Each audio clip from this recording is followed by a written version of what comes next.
Should do the intro in the Hulk's voice, but people would laugh too much. But Hulkamania landed in our area, Liberty Township, just a few hours ago. I got to say, the parking lot looked like there was a football game going on. World Wrestling superstar Hulk Hogan in the area. He's actually promoting a beer. They might have laughed, but I also think they would have been very entertained. He is in town headlining as a Trump supporter as well, who was asked in a crowd in Medina the other night if he should body slam Vice President Harris. WLWT News 5 John London here talking with Hogan about all of that. A lot of topics to hit there, John. Kelly, he says it's showmanship. It's not serious. Everybody needs to get a grip. You will hear his response in a moment.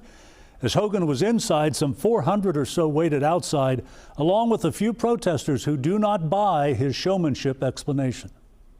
Oh boy. There he is. All right, man, let the games begin. Hulk Hogan, still drawing a crowd after all these years. Hundreds lined up in the parking lot at the Liberty Township Kroger this afternoon, including some early birds. Came here with my family, 11 o'clock last night, for my son, Chad, to meet the Hulkster. 3-year-old Chad and family waited outside overnight. Sheriff Richard Jones, escort for the Hulkster, has been practicing for this moment. Okay, brother. Wow. Does that sound pretty good? Can I go home now? Hogan's here as part of a 9-state swing to promote his Real American beer. But after his shirt-ripping speech at the Republican convention and his line asking Trump supporters if he should body slam Kamala Harris, we put beer promotion aside and asked about such hot rhetoric and violent imagery. Well, you know, it's pretty easy to take things out of context. I mean, it's tongue-in-cheek. I say, hey, brother, I'm going to body slam you right now.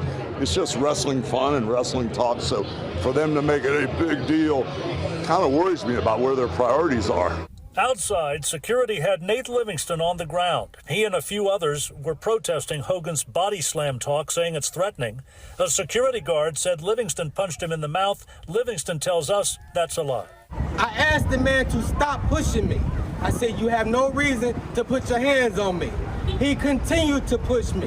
When I tried to block his hand from pushing me, he took a swing, and the next thing you know, I was on the ground. Hogan did not see any of that. He posed with children, met his many fans, and tells me he's watched bits and pieces of the Democratic convention. It's kind of like a jump ball right now, but I'm with Trump, so that's all I can say.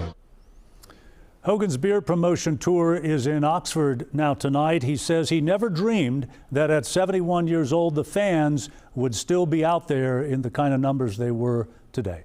John London, WLWT News.